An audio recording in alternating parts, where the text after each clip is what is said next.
नमस्ते बच्चों, मैं हूँ ವಿಜಯಲಕ್ಷ್ಮಿ ಗರ್ಗದ್ ಆ್ಯಂಡ್ ನಾನು ಬೆಂಗಳೂರು ದಕ್ಷಿಣ ಭಾಗ 1ರ ಕರ್ನಾಟಕ ಪಬ್ಲಿಕ್ ಸ್ಕೂಲ್ ಕಗ್ಲಿಪುರನಲ್ಲಿ ಹಿಂದಿ ಶಿಕ್ಷಕಿಯಾಗಿ ಕಾರ್ಯನಿರ್ವಹಿಸ್ತಾ इದ್ದೀನಿ।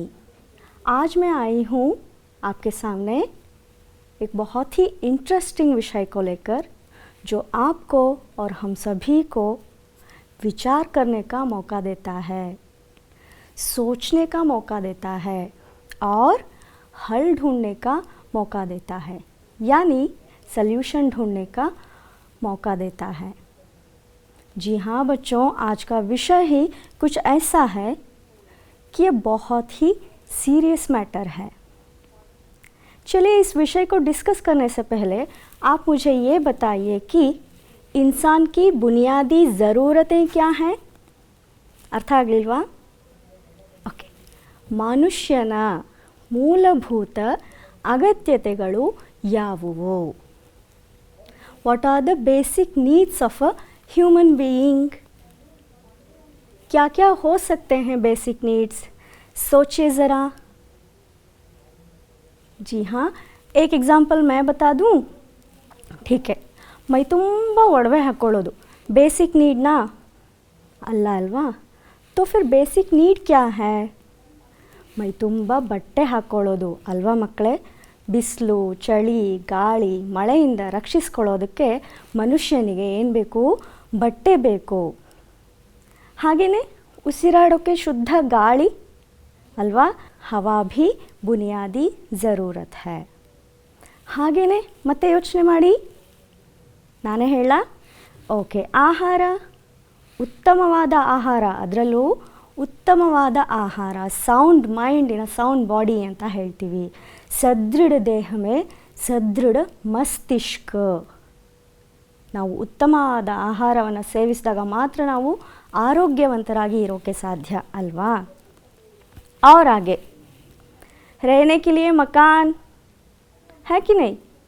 हाँ, ಸೂರ್ಯನ ಬಿಸಿಲು, ಮಳೆ, ಚಳಿ, ಗಾಳಿ ಎಲ್ಲದರಿಂದ ರಕ್ಷಿಸ್ಕೊಂಡು ಆಶ್ರಯ ಪಡ್ಕೊಳ್ಳೋದಕ್ಕೆ ನಮ್ಗೆ ಏನು ಬೇಕು? ಮಕಾನ್ ಚಾಹಿಯೇ, ಘರ್ ಚಾಹಿಯೇ। ಇದೆಲ್ಲದಕ್ಕಿಂತ ಇಂಪಾರ್ಟೆಂಟ್ ಇನ್ನೊಂದಿದೆ, ಏನು ಹೇಳಿ? जी हाँ, पानी। आप भी यही सोच रहे थे ना? पानी, पानी भी बुनियादी ज़रूरत है। बट ठहरिए चिल्ड्रन, ನೀರು ಬುನಿಯಾದಿ ज़रूरत, ಬಟ್ ಅದರಲ್ಲೂ ಈಗಿನ ಪರಿಸ್ಥಿತಿಗೆ ನಾವು ಬಿಸಿ ನೀರನ್ನೇ ಕುಡಿಬೇಕು ಫಾರ್ ಸೇಫ್ಟಿ पर्पज़ अल्वा? तो आज हम पानी के बारे में डिस्कस करेंगे। तो पाठ का नाम है 8वीं कक्षा के जीवन धात्री वर्षा। ओके, तो पाठ का आशय क्या है? इस पाठ में आप क्या क्या सीखते हैं? इस पाठ का मेन थीम क्या है? पाठ का मेन थीम है पानी के उपयोग और लाभ से ಪರಿಚಿತ ಹೋತೆ हैं। ಏನೇನು ಯೂಸಸ್ ನೀರಿನಿಂದ, ಏನೇನು ಲಾಭಗಳು ನೀರಿನಿಂದ ಅನ್ನೋದನ್ನು ನಾವಿಲ್ಲಿ ತಿಳ್ಕೊಳ್ತೀವಿ। ಏನೇನು ಯೂಸಸ್ ಇದೆ ಹಾಗಾದರೆ?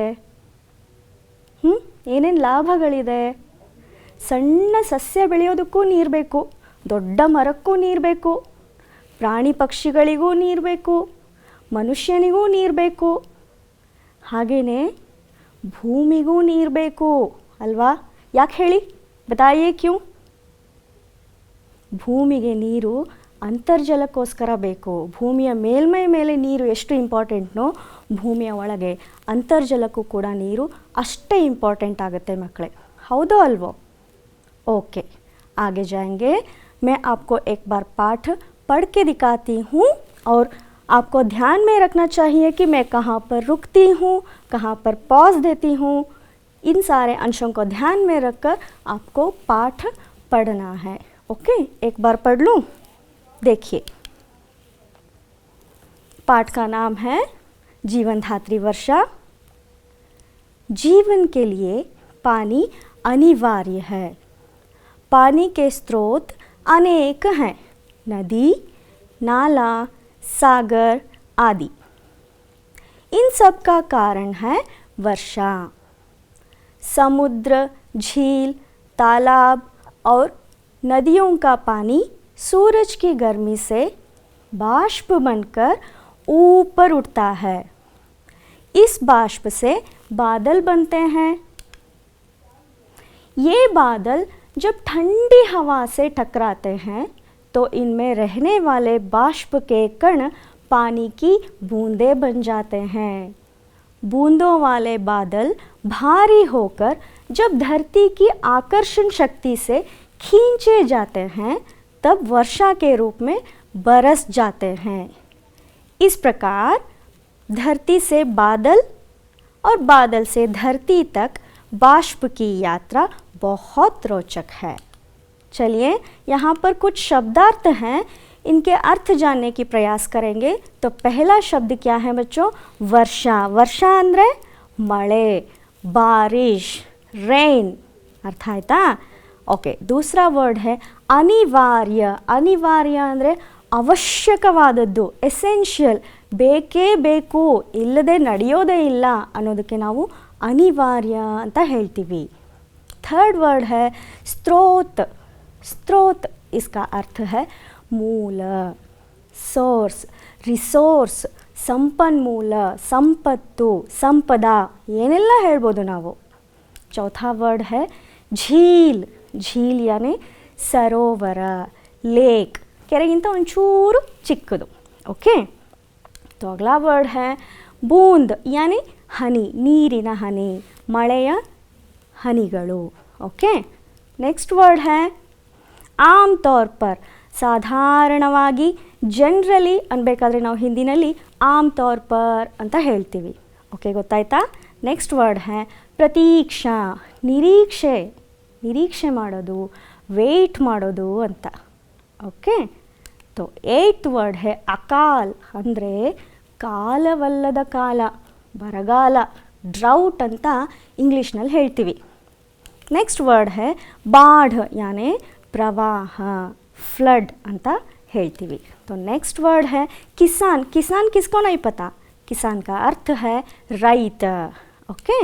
नेक्स्ट वर्ड है ಸಿಂಚಾಯಿ, ಬುವಾಯಿ। ಸಿಂಚಾಯಿ ಅಂತ ಹೇಳಿದ್ರೆ ನೀರಾವರಿ, ಅಂದರೆ ಇರಿಗೇಷನ್, ವಾಟರ್ ಇರಿಗೇಷನ್ ಅಂತ ಹೇಳ್ತೀವಲ್ಲ, ನೀರು ಹಾಯಿಸೋದು, ಎಸ್ ಅದೇ ಸಿಂಚಾಯಿ। ಬುವಾಯಿ ಅಂತ ಹೇಳಿದ್ರೆ ಬಿತ್ತನೆ ಮಾಡೋದು, ಅಂದರೆ ಹೊಲದಲ್ಲಿ ಬೀಜ ಬಿತ್ತುತ್ತೀವಿ ನೋಡಿ, ಅದು ಬಿತ್ತನೆ, ಸೋಯಿಂಗ್ ಅಂತ ಹೇಳಿ ಇಂಗ್ಲೀಷ್ನಲ್ಲಿ ಹೇಳ್ತೀವಿ। अर्थ आयता? तो आगे जाएंगे। प्रमुखांश की ओर।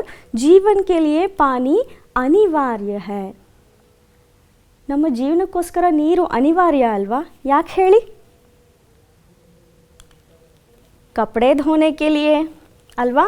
कपड़े धोने के लिए पानी अनिवार्य है। ಬಟ್ಟೆ ಒಗೆಯೋದಕ್ಕೆ ನೀರು ಬೇಕೇ ಬೇಕು ಅಲ್ವಾ?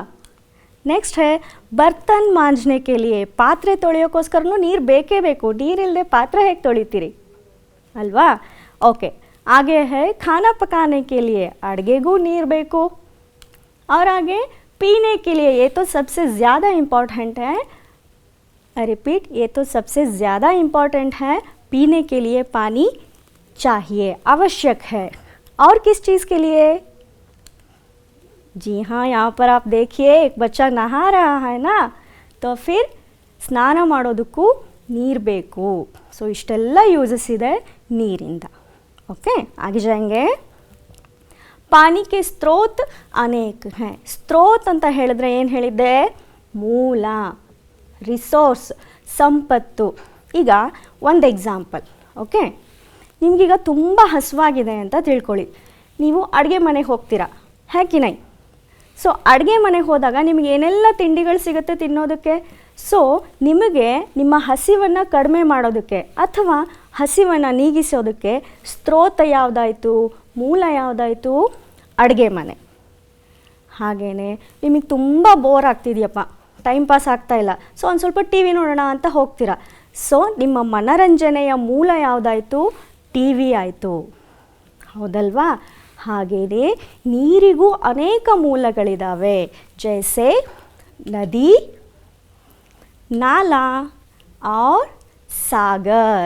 अर्थ आयता? सो नदी, नाला और सागर हैं पानी के स्रोत।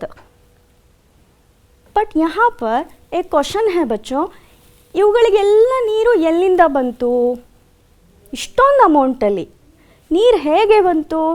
जी हाँ, ಸಹಿ सोचा आपने. ಮಳೆಯಿಂದ ತಾನೇ ನದಿ ನೀರು ತುಂಬಿ ಹರಿಯೋದು, ನಾಲೆಗಳು ಹರಿಯೋದು, ಸಾಗರ ತುಂಬೋದು. ಸೊ ನನಗೆ ಇನ್ನೂ ಒಂದು ಡೌಟ್ ಇದೆ ಮಕ್ಕಳೇ, ಮಳೆ ಹೇಗೆ ಬರುತ್ತೆ, ಮಳೆ ಹೇಗಾಗುತ್ತೆ? हाँ, तो यहाँ पर एक प्रोसेस है जिसे हम कहते हैं जल चक्र. ಓಕೆ, ಅದನ್ನು ನಾವು ದ ವಾಟರ್ ಸೈಕಲ್ ಅಂತಲೂ ಕರಿತೀವಿ. ಇನ್ನೂ ಒಂದು ಹೆಸರಿದೆ ಹೈಡ್ರೋಜನ್ ಸೈಕಲ್ ಅಂತ ಕೂಡ, ಕನ್ನಡದಲ್ಲೂ ಜಲಚಕ್ರ ಅಂತಲೇ ಕರಿತೀವಿ. तो यहाँ पर है ಜಲಚಕ್ರ. आइए देखते हैं. ನೀರು ಸತತವಾಗಿ ಚಕ್ರೀಕರಣಗೊಳ್ಳುತ್ತಿರುತ್ತದೆ. ನದಿ, ಕೆರೆ, ಬಾವಿ, ಸಮುದ್ರ ಮುಂತಾದ ಜಲಾಕಾರಗಳಿಂದ ನೀರು ಸೂರ್ಯನ ಶಾಖದಿಂದ ಬಿಸಿಯಾಗಿ ಆವಿಕರಣಗೊಳ್ಳುತ್ತದೆ. ಈ ಕ್ರಿಯೆಯಿಂದ ನೀರು ಆವಿಯಾಗಿ ವಾತಾವರಣದಲ್ಲಿ ಗಾಳಿಯೊಂದಿಗೆ ಸೇರುತ್ತದೆ. ನೀರಾವಿ ಮೇಲಕ್ಕೆ ಏರಿದಾಗ ಅಲ್ಲಿನ ತಾಪಮಾನವು ತಂಪಾಗುತ್ತದೆ. ತಂಪು ವಾತಾವರಣವು ನೀರಾವಿಯನ್ನು ಪುನಃ ನೀರಿನ ಹನಿಗಳಾಗಿ ಪರಿವರ್ತನೆಗೊಳಿಸುತ್ತದೆ. ಮೋಡಗಳು ಉತ್ಪಾದನೆಗೊಳ್ಳುತ್ತವೆ.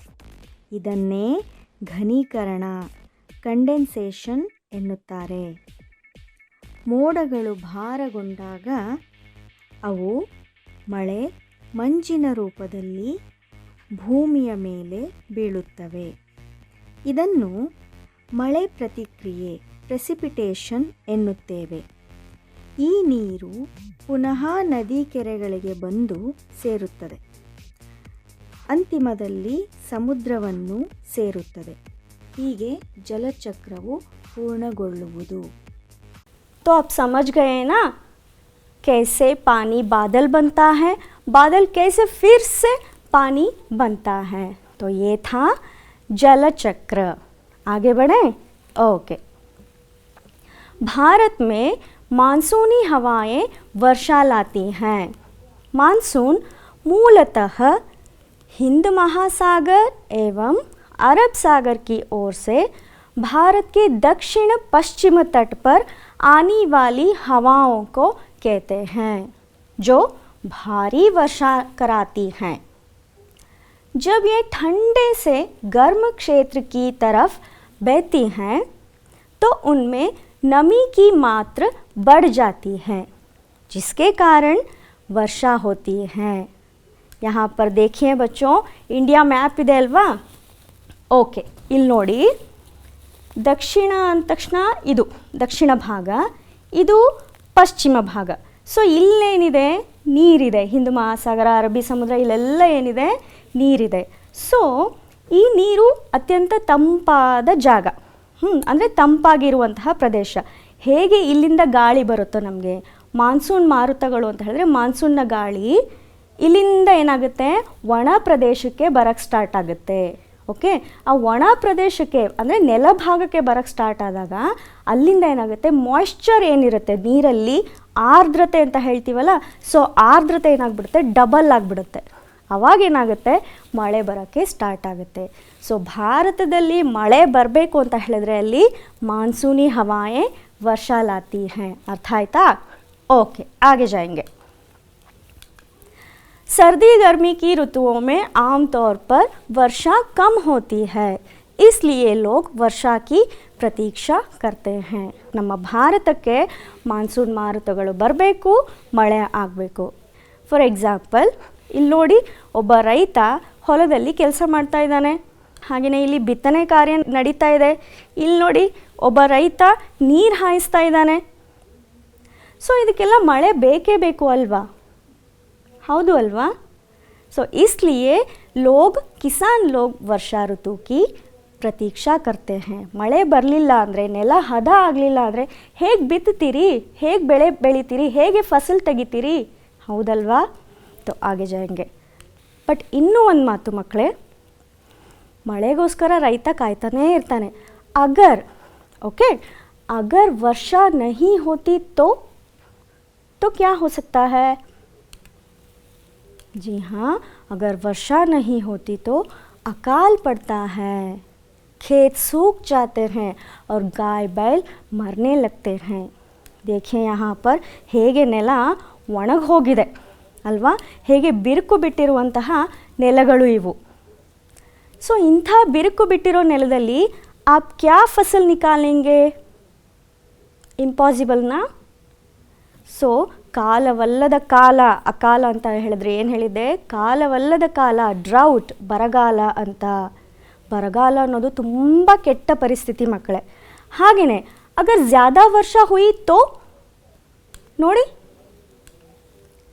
जब बहुत ज़्यादा वर्षा होती है तो नदियाँ अपने किनारों को तोड़कर बहने लगती हैं. इसको बाढ़ कहते हैं. ತನ್ನ ಕಿನಾರ ಅಂತ ಹೇಳಿದ್ರೆ ತನ್ನ ದಂಡೆಯನ್ನು ಒಡ್ಕೊಂಡು ಏನಾಗ್ಬಿಡುತ್ತೆ, ಮುಂದೆ ಬರುತ್ತೆ, ಪ್ರವಾಹದ ಸೃಷ್ಟಿಯಾಗುತ್ತೆ. देखिए यहाँ पर इस पिक्चर में आप देख सकते हैं कि कैसे अपना किनारा तोड़कर बाहर पानी बह रही है ಅಲ್ವಾ. ಹಾಗೆಯೇ ಇನ್ನೊಂದು ನೋಡಿ, ಇಲ್ಲಿ ಹೇಗೆ ಇಡೀ ಮನೆನೇ ಬಿದ್ದು ಹೋಗಿಬಿಟ್ಟಿದೆ. ಇದು ಯಾವುದರಿಂದ ಆಗಿರೋದು? ಪ್ರವಾಹದಿಂದ, ಅತಿಯಾದ ಮಳೆಯಿಂದ. ಅತಿಯಾಗಿ ಮಳೆ ಬಂದರೂ ಕಷ್ಟ, ಮಳೆ ಬರಲಿಲ್ಲ ಅಂದರೂ ಕಷ್ಟ. ಒಂದು ಮಾತು, ಯಾವುದೇ ಅತಿಯಾದರೂ ಎಲ್ಲನೂ ಕಷ್ಟನೇ. है कि नहीं बच्चों? ठीक है, आगे जाएंगे. वर्षा का जल साफ और शुद्ध जल का सबसे अच्छा स्रोत है. ಹೌದಲ್ವಾ. ಸೊ ಮಳೆಯ ನೀರು ಅತ್ಯಂತ ಪ್ಯೂರ್ ವಾಟರ್ ಅಂತೆ, ಅತ್ಯಂತ ಪ್ಯೂರ್ ಆಗಿರುವಂತಹ ನೀರು. ನೋಡಿ ಇಲ್ಲಿ ಮಳೆಯ ನೀರಿನ ಹನಿಗಳ ಫೋಟೋ ಹೊಡ್ಕೊಂಡು ಬಂದಿದ್ದೀನಿ ನಾನು. ನೋಡಿ ಇಲ್ಲಿ ಮಳೆಯ ನೀರಿನ ಹನಿಗಳು ಎಷ್ಟು ಶುದ್ಧ ಅಂತ ಹೇಳಿದ್ರೆ, ಯಾಕೆ ಹೇಳಿ, ಮೋಡದಿಂದ ಏನಾಗುತ್ತೆ, ಜಲಚಕ್ರದಲ್ಲಿ ನೋಡಿದ್ರಿ ಅಲ್ವಾ, ಮೋಡಗಳು ಏನು ವೇಪರ್ ಆಗಿ ಮೋಡಗಳಾಗಿ ಅಲ್ಲಿಂದ ಬರುವಂಥ ಹನಿಗಳು ತುಂಬ ಪ್ಯೂರ್ ಆಗಿರುತ್ತೆ, ತುಂಬ ಶುದ್ಧವಾಗಿರುತ್ತೆ. ಸೊ ಮಳೆಯ ನೀರು ಅತ್ಯಂತ ಶುದ್ಧ ನೀರಿನ ಮೂಲ. ಬಟ್ ಸಿಟಿನಲ್ಲಾಗೋ ಮಳೆಯನ್ನು ನೀವು ಪ್ಯೂರ್ ವಾಟರ್ ಅಂತ ಹೇಳಕ್ಕೆ ಸಾಧ್ಯ ಇಲ್ಲ. ಬತಾಯೇ ಕ್ಯೂ? ಕ್ಯೂಂಕಿ ಸಿಟಿಗಳಲ್ಲಿ ತುಂಬಾ ಏರ್ ಪೊಲ್ಯೂಷನ್ ಇರುತ್ತೆ. ಆ ಏರ್ ಪೊಲ್ಯೂಷನ್ ರಿಲೀಸ್ ಮಾಡುವಂತಹ ಕಾರ್ಬನ್ ಡೈಆಕ್ಸೈಡ್ ಮಳೆಯ ಹನಿಯ ಜೊತೆ ಸೇರಿಕೊಂಡು ಆ್ಯಸಿಡ್ ರೇನ್ ಆಗಿ ಕನ್ವರ್ಟ್ ಆಗಿಬಿಡುತ್ತೆ. ಆ್ಯಂಡ್ ಇದನ್ನು ನಾವು ಕನ್ನಡದಲ್ಲಿ ಆಮ್ಲೀಯ ಮಳೆ ಅಂತಲೂ ಕರಿತೀವಿ. ಸೊ ಆಮ್ಲೀಯ ಮಳೆ, acid rain is not a pure water. ಅಗಲ ಕ್ಯಾ ಹೈ, ವರ್ಷಾ ಕಿಸಾನೋ ಕೆ ಲಿಯೆ ವರದಾನ್ ಹೈ. ಹೌದಲ್ವಾ. ಮಳೆನೇ ಬರಲಿಲ್ಲ ಅಂದರೆ ರೈತ ತಾನೇ ತನ್ನ ಹೊಲದಲ್ಲಿ ಏನು ಮಾಡೋಕ್ಕೆ ಸಾಧ್ಯ? ಆ ಡ್ರೈ ಲ್ಯಾಂಡ್ ಇಟ್ಕೊಂಡು ಏನು ತಾನೇ ಬಿತ್ತೋಕ್ಕೆ ಸಾಧ್ಯ ರೈತ? ಸೊ ವರ್ಷಾ ಕಿಸಾನೋ ಕೆ ಲಿಯೆ ವರದಾನ್ ಹೈ. नेक्स्ट है, संसार के सभी जीव जंतुओं के लिए पानी अत्यंत आवश्यक है. ಹೌದಲ್ವಾ. ಎಲ್ಲ ಜೀವರಾಶಿಗಳಿಗೂ ನೀರು ಬೇಕೇ ಬೇಕು. ಇಲ್ಲಿ ನೋಡಿ, ಮುದ್ದಾದ ಸಾರಂಗ ಎಷ್ಟು ಚೆನ್ನಾಗಿ ನೀರು ಕುಡಿತಾ ಇದೆ. ಹಾಗೆಯೇ ಇಲ್ಲಿ ನೋಡಿ, ಪಕ್ಷಿಗಳು, ಗುಬ್ಬಚ್ಚಿಗಳು ಎಷ್ಟು ಚಂದ ನೀರು ಕುಡಿತಾ ಇದ್ದಾವೆ. ಸೊ ಸಣ್ಣ ಸಸ್ಯ ಆಗಲಿ, ದೊಡ್ಡ ಮರ ಆಗಲಿ, ಯಾವುದೇ ಪ್ರಾಣಿ ಆಗಲಿ, ಯಾವುದೇ ಪಕ್ಷಿ ಆಗಲಿ, ಮನುಷ್ಯ ಆಗಲಿ, ಎಲ್ಲ ಜೀವರಾಶಿಗಳಿಗೂ ನೀರು ಅತ್ಯವಶ್ಯಕವಾಗಿ ಬೇಕು. ಪಾನಿ ಅನಿವಾರ್ಯ है. ओके, आगे चलें. पानी के बिना कोई भी कार्य नहीं किया जा सकता. जैसे नहाना धोना, साफ सफाई और सिंचाई बुआई. ಸ್ನಾನ ಮಾಡೋಕ್ಕೆ ಬೇಕು, ಬಟ್ಟೆ ಒಗೆಯೋಕ್ಕೆ ಬೇಕು, ಕ್ಲೀನಿಂಗಿಗೆ ನೀರು ಬೇಕು, ಹಾಗೆಯೇ ಬಿತ್ತನೆ ಮಾಡೋದಕ್ಕೆ, ಹಾಗೆ ನೀರು ಹಾಯಿಸೋದಕ್ಕೂ ಕೂಡ ನೀರು ಬೇಕು. ಸೊ पानी के बिना कोई भी कार्य नहीं किया जा सकता. और अब आपको पाठ से हटकर थोड़ा इधर आना चाहिए. यहाँ पर देखिए एग्जाम्पल्स जो मैंने दिया है, नहाना धोना, साफ सफाई और सिंचाई बुआई. ಈ 3 ಎಕ್ಸಾಂಪಲ್ಸ್ನ ನೀವು ತಗೊಳ್ಳಿ. ಅದರಲ್ಲಿ ನಿಮಗೆ ಕಾಮನ್ ಆಗಿ ಏನು ಕಾಣಿಸುತ್ತೆ? ನಹಾನಾ ಧೋನಾ, ಸಿಂಚಾಯಿ ಬುವಾಯಿ ಮತ್ತು ಸಾಫ್ ಸಫಾಯಿ ಇದೆ ಅಲ್ವಾ. ಅದರಲ್ಲಿ ನೀವು ಕಾಮನ್ ಆಗಿ ನೋಡುವಂಥದ್ದೇನು? मैं बता दूँ? जी हाँ, उनमें कॉमन है मध्य इरुವಂತಹ हाइफन, जिसे हम योजक चिन्ह कहते हैं. ಸೊ ಆ ಹೈಫನ್ನ ಆ ಕಡೆ ಈ ಕಡೆ 2 ಅರ್ಥಪೂರ್ಣ ಶಬ್ದಗಳು ಬಂದು ಒಂದು ಹೊಸ ಶಬ್ದ ಆದಾಗ ಅದನ್ನು ನಾವು ಜೋಡಿ ಪದ ಅಂತ ಹೇಳ್ತೀವಿ, ಶಬ್ದಯುಗ್ಮ ಅಂತ ಹೇಳ್ತೀವಿ. ಅರ್ಥ ಆಯ್ತಾ? आपको ये बात याद में रखना चाहिए, क्योंकि आगे जाके मैं इसके बारे में पूछने वाली हूँ, एक्टिविटी देने वाली हूँ. ओके, सो ಹೈಫನ್ನ ಆ ಕಡೆ ಎರಡು ಅರ್ಥಪೂರ್ಣ ಶಬ್ದಗಳು ಬಂದು ಒಂದು ಹೊಸ ಶಬ್ದ ಆಯಿತು ಅಂತ ಹೇಳಿದ್ರೆ ಅದನ್ನು ನಾವು ಶಬ್ದಯುಗ್ಮ ಅಂತ ಹಿಂದಿನಲ್ಲಿ ಹೇಳಿದ್ರೆ ಜೋಡಿ ಪದ ಅಂತ ಹೇಳಿ ಕನ್ನಡದಲ್ಲಿ ಹೇಳ್ತೀವಿ. ಓಕೆ, तो इस तरह ವರ್ಷ ಅತ್ಯಂತ ಉಪಯೋಗಿ है. ಓಕೆ, ಸೊ ಈಗ ನನಗೊಂದು ಡೌಟ್ ಮಕ್ಕಳೇ, ಇಷ್ಟೆಲ್ಲ ಯೂಸಸ್ ಆಗುತ್ತಲ್ವ ನೀರಿಂದ, ಅದು ಮಳೆ ನೀರಿಂದ, ಇದನ್ನು ನಾವು ಸಂರಕ್ಷಿಸೋಕೆ ಸಾಧ್ಯನೇ ಇಲ್ವಾ? ಒಂದು ಎಕ್ಸಾಂಪಲ್. ಓಕೆ, ಒಂದು ಎಕ್ಸಾಂಪಲ್. ಈಗ ಬೇಸಿಗೆಗಾಲ ಬಂತು ಅಂದರೆ ಏನು ಮಾಡ್ತೀವಿ? ಬೇಗ ಬೇಗ ಹಪ್ಪಳ ಮಾಡಿಬಿಟ್ಟು ಒಣಗಿಸಿ ಡಬ್ಬಿನಲ್ಲಿ ಹಾಕಿಟ್ಕೊಂಡು ವರ್ಷ ಇಡೀ ಹಪ್ಪಳ ತಿಂತೀವಿ, ಹೇಗಿನೈ? ಇನ್ನೂ ಒಂದು ಎಕ್ಸಾಂಪಲ್, ಮಾವಿನಕಾಯಿ ಸೀಸನ್ ಬಂದರೆ ಮಾವಿನಕಾಯಿ ಕಟ್ ಮಾಡಿ ಉಪ್ಪಿನಕಾಯಿ ಹಾಕಿ ಭರಣಿನಲ್ಲಿ ತುಂಬಿಟ್ಟು ಇಡೀ ವರ್ಷ ಎಲ್ಲ ನಾವು ಉಪ್ಪಿನಕಾಯಿ ತಿಂತೀವಿ, ಹೌದಲ್ವಾ? सो इसी तरह क्या हम वर्षा के पानी का संरक्षण करके क्या साल भर हम यूज़ नहीं कर सकते हैं क्या? क्यों नहीं? चाहिए तो कुछ भी कर सकते हैं, है कि नहीं बच्चों? जी हाँ, वर्षा के पानी का संरक्षण कैसे करें, यहाँ पर एक मेथड है, आपको दिखाती हूँ. ये रहा वर्षा के पानी का संरक्षण. ओके, देखकर आइए.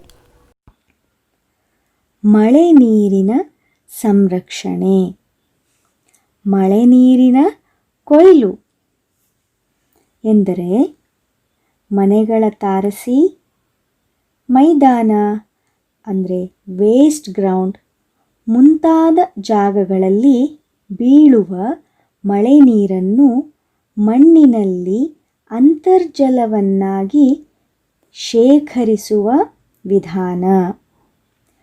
ಇದನ್ನು ಮಳೆ ನೀರು ವ್ಯರ್ಥಗೊಳ್ಳದೆ ಸಂಗ್ರಹಿಸುವ ಒಂದು ಪದ್ಧತಿ ಎನ್ನಬಹುದು. ಮಳೆಗಾಲದಲ್ಲಿ ಬೀಳುವ ನೀರನ್ನು ಮನೆಯ ತಾರಸಿಯಿಂದ ಕೊಳವೆಗಳ ಮೂಲಕ ಒಂದು ಬಾವಿಯಲ್ಲಿ ಸಂಗ್ರಹಿಸಿ ಅಗತ್ಯವಿದ್ದಾಗ ನೀರನ್ನು ಈ ಮೂಲಗಳಿಂದ ಬಳಸಿಕೊಳ್ಳಬಹುದು. ಈ ಪ್ರಕ್ರಿಯೆಯು ಬಹಳ ಸರಳ ಸುಲಭ ವಿಧಾನ ಮಾತ್ರವಲ್ಲದೆ ಆರ್ಥಿಕತೆಯ ದೃಷ್ಟಿಯಿಂದಲೂ ಬಹಳನೇ ಸಹಾಯಕಾರಿ ಮಕ್ಕಳೇ. ಮಳೆ ನೀರಿನ ಸಂರಕ್ಷಣೆಯು ಮಾನವನ ಹೆಚ್ಚಿನ ನೀರಿನ ಬೇಡಿಕೆಯನ್ನು ಪೂರೈಸುವುದಲ್ಲದೆ ಮಳೆ ನೀರು ನಗರ ಪ್ರದೇಶಗಳಲ್ಲಿ ವ್ಯರ್ಥಗೊಳ್ಳದೆ ಮಳೆಗಾಲದಲ್ಲಿ ಅತಿ ಸಾಮಾನ್ಯವಾಗಿ ಜರುಗುವ ನೆರೆ ಅವಘಡಗಳಿಂದಲೂ ಪ್ರವಾಹಗಳಿಂದಲೂ ಕಾಪಾಡಲು ಸಹಾಯಕಾರಿ ಎನ್ನಬಹುದು. तो आप समझ गए ना कैसे वर्षा के पानी का संरक्षण करते हैं. ಟ್ರೈ ಮಾಡ್ಬೋದಲ್ವಾ? ಇಡೀ ವರ್ಷ ನಾವು ಈ ರೀತಿ ನೀರಿನ ಸಂರಕ್ಷಣೆ ಮಾಡೋದ್ರಿಂದ ಇಡೀ ವರ್ಷ ನಾವು ನೀರನ್ನು ಯೂಸ್ ಮಾಡ್ಕೊಳ್ಬೋದು. ओके, आगे बढ़ते हैं. क्या है बच्चों आगे? नमूने के अनुसार एक साथ आने वाले शब्दों को लिखिए. ಆವಾಗಲೇ ನಾನು ಜೋಡಿ ಪದ ಬಗ್ಗೆ ಹೇಳಿದ್ದೆ ಅಲ್ವಾ, ಶಬ್ದ ಯುಗ್ಮಕ್ಕೆ ಬಾರೆ ಮೇ. ಸೊ ಅದೇ ಆ್ಯಕ್ಟಿವಿಟಿ ಇದು. ನಮೂನಾ ಹೈ ನದಿ ನಾಲಾ. ಇನ್ನೊಂದು ಹೇಳ್ತೀನಿ, ನಿಮ್ಮ ಟೆಕ್ಸ್ಟ್ ಬುಕ್ನಲ್ಲಿ ಪೇಜ್ ನಂಬರ್ 100 ಅಂದರೆ ಪಾಠದ ಜೀವನಧಾತ್ರಿ ವರ್ಷ ಪಾಠದ ಲಾಸ್ಟ್ ಪೇಜಲ್ಲಿ ಏನಿದೆ ಅಂತ ಹೇಳಿದ್ರೆ ಒಂದು ಚಿತ್ರ ಇದೆ ರೈತಂದು. ಆ ರೈತನ ಚಿತ್ರದ ಮೇಲ್ಗಡೆ ಪ್ಯಾರನಲ್ಲಿ ಈ ಎಲ್ಲ ವರ್ಡ್ಸು ಸಿಗುತ್ತೆ. ಇಲ್ಲೇನು 1 ರಿಂದ 5 ಶಬ್ದಗಳಿದಾವೋ ಈ ಎಲ್ಲ ವರ್ಡ್ಸು ನಿಮಗೆ ಎಲ್ಲಿ ಸಿಗುತ್ತೆ? ಆ ಚಿತ್ರದ ಮೇಲ್ಗಡೆ ಪ್ಯಾರಾಗ್ರಾಫಲ್ಲೇ ಎಲ್ಲ ವರ್ಡ್ಸು ಇದ್ದಾವೆ. ಸೊ ನೋಡಿ ಬೇಗ ಹೇಳ್ತೀರಾ ನನಗೆ? ओके, तो नमूना है नदी नाला. तो जीव क्या हो सकता है? यहाँ पर है सफाई, धोना, जंतु, जीवन, बुवाई. ओके, यहाँ पर आपको क्या करना है? जोड़ना है. जोड़ी ಪದ ಮಾಡಬೇಕಾಗಿದೆ. ओके, तो पहला वर्ड है जीव. ಜೀವದ ಜೊತೆ ಅಲ್ಲಿ ಏನಿದೆ ನೋಡಿ? यस, जंतु ಇದೆ. तो बन गया जीव जंतु. तो दूसरा वर्ड है साफ. साफ ಜೊತೆ ಏನಿದೆ ನೋಡಿ ಅಲ್ಲಿ ಆ ಪ್ಯಾರಾಗ್ರಾಫಲ್ಲಿ? सफाई. राइट, सफाई ಇದೆ. थर्ड वर्ड है नहाना. ನಹಾನ ಜೊತೆ ಏನಿದೆ ಜೋಡಿ ಪದ? ಎಸ್, ಧೋನ ಇದೆ. ನಹಾನ, ಧೋನ. ಸಿಂಚಾಯಿ ಇದೆ ಮಕ್ಕಳೇ. ಸಿಂಚಾಯಿ ಜೊತೆ ಯಾವ ವರ್ಡ್ ಇದೆ ನೋಡಿ? ಬುವಾಯಿ. ಕರೆಕ್ಟ್, ಸಿಂಚಾಯಿ, ಬುವಾಯಿ ಇದೆ. ಹಾಗೆಯೇ ಲಾಸ್ಟ್ ವರ್ಡ್ ಜನ್ ಇದೆ. ಇನ್ಯಾವುದು ಉಳಿತು ಅಲ್ಲಿ? ಜೀವನ್ ಅಲ್ವಾ? ತೋ ಜನ ಜೀವನ್. ಇವುಗಳಿಗೆ ನಾವು ಏನಂತ ಕರಿತೀವಿ? ಜೋಡಿ ಪದ ಅಂತ ಕರಿತೀವಿ, ಶಬ್ದ ಯುಗ್ಮ ಅಂತ ಕರಿತೀವಿ. तो जीव जंतु, साफ सफाई, नहाना धोना, सिंचाई बुवाई, जन जीवन. अर्थ आयता? ओके, आगे बढ़ेंगे. आपको यहाँ पर रिक्त स्थान भरना है. ओके, यहाँ पर एक एक प्रश्न के नीचे दो दो विकल्प दिए गए हैं. उनमें से आपको सही उत्तर चुनकर वहाँ पर रिक्त स्थान भरना है. तो पहला वर्ड है जीवन के लिए डैश अनिवार्य है. बच्चों बताइए मुझे, जीवन के लिए पानी अनिवार्य है या मौज मस्ती? सोचिए और बताइए मुझे. जी हाँ, जीवन के लिए पानी अनिवार्य है. अर्थ आಯ್ತಲ್ವಾ? ನೀರು ಬೇಕೇ ಬೇಕು ಅಲ್ವಾ? तो दूसरा प्रश्न है मानसून की हवाएं डैश लाती हैं. ನಾ ಹೇಳಿದೆ ಮಾನ್ಸೂನ್ ಬಗ್ಗೆ ಹೇಳಬೇಕಾದ್ರೆ ಹೇಳಿದೆ ನಾನು, ಮಾನ್ಸೂನ್ ಕಿ ಹವಾಯೆ ವರ್ಷಾ ಲಾತಿ ಹೈ ಯಾ ಧೂಪ್ ಲಾತಿ ಹೈ? ಧೂಪ್ ಅಂತ ಹೇಳಿದ್ರೆ ಬಿಸಿಲು. तो मानसून की हवाएं क्या लाती हैं? वर्षा या धूप? एग्जैक्टली, मानसून की हवाएं वर्षा लाती हैं. तो थर्ड प्रश्न है वर्षा नहीं होती तो डैश होता है? अकाल या बाढ़? ಅಕಾಲ್ ಅಂದರೆ ಬರಗಾಲ, ಬಾಢ್ ಅಂತ ಹೇಳಿದ್ರೆ ಪ್ರವಾಹ. ವರ್ಷ ನಹಿ ಹೋತಿ ತೋ ಮಳೆ ಬರಲಿಲ್ಲ ಅಂದರೆ ಏನಾಗುತ್ತೆ? ಬರಗಾಲ. ಅಕಾಲ್ ಹೋತಾ ಹೈ, ವರ್ಷ ನಹಿ ಹೋತಿ ತೋ ಅಕಾಲ್ ಹೋತಾ ಹೈ. ಚೌಥಾ ಹೈ ಶುದ್ಧ ಜಲ್ ಕಾ ಸ್ರೋತ್ ಡ್ಯಾಶ್ ಹೈ. ಸೊ ಹೇಳಿದೆ ಅಲ್ವಾ, ಶುದ್ಧ ನೀರಿನ ಮೂಲ ಯಾವುದು? ವರ್ಷ ಯಾ ಸಾಗರ್? जी हाँ, शुद्ध जल का स्रोत है वर्षा. ಮಳೆಯೇ ನೀರಿನ ಶುದ್ಧವಾದ ರೂಪ. अर्थ आयता? ओके, आगे बढ़ते हैं. गृह कार्य. ओके, यहाँ पर मैं आपको 2 प्रश्न देने जा रही हूँ और इन प्रश्नों के उत्तर लिखकर अपने अध्यापक को दिखाना है. दिखाएंगे ना? चलिए, पहला प्रश्न है बादल कैसे बनते हैं? जो मैं आपको दिखाई थी ना, जल चक्र, the water cycle, hydrogen cycle. ಹಾಂ, ಅದರಲ್ಲಿ ಮೋಡಗಳು ಹೇಗೆ ಫಾರ್ಮ್ ಆಗ್ತವೆ ಅನ್ನೋದ್ರ ಬಗ್ಗೆ ಇದೆ. ಸೊ ಅದನ್ನು ನೀವು ಬರಿಬೇಕಾಗುತ್ತೆ. यहाँ पर लिखना है. और दूसरा प्रश्न है वर्षा कब होती है? मानसून के बारे में बताई थी ना मैंने. हाँ, उसी मानसूनी हवाओं के बारे में आपको यहाँ पर लिखना है वर्षा कब होती है. ओके, तो नेक्स्ट है एक्टिविटी करना पसंद है आपको? जी हाँ, बताइए. एक्टिविटी में, और उस एक्टिविटी में आपको कलरिंग करना पसंद है? परियोजना कार्य में आपको मैं जो एक्टिविटी दे रही हूँ उस एक्टिविटी का नाम है जल चक्र का सुंदर चित्र लिखिए. ಏನು ಮಾಡಬೇಕು? ಜಲಚಕ್ರದ ಸುಂದರವಾದ ಚಿತ್ರವನ್ನು ಬರೆದು ನೀವು ಕಲರ್ ಮಾಡಬೇಕು. ओके, और उस चित्र के नीचे आपको लिखना है जहाँ वर्षा नहीं वहाँ जीवन नहीं. ನಿಮ್ಮ ಪಾಠದ ಲಾಸ್ಟ್ ಲೈನ್ ಮಕ್ಕಳೇ ಇದೇ ಇರೋದು, ಜहाँ ವರ್ಷಾ ನಹಿ ವहाँ ಜೀವನ್ ನಹಿ. ಓಕೆ, ಆ ಸುಂದರವಾದ ಚಿತ್ರ ಬರೆದು ಕೆಳಗಡೆ ದೊಡ್ಡದಾಗಿ ಸ್ಲೋಗನ್ ಬರೀರಿ, ಜहाँ वर्षा नहीं वहाँ जीवन नहीं ಅಂತ. और अपने अध्यापक को दिखाइए और शाबाशी पाइए. ओके, ठीक है, फिर मैं आती हूँ अगली बार एक और इंटरेस्टिंग विषय को लेकर. तब तक के लिए धन्यवाद.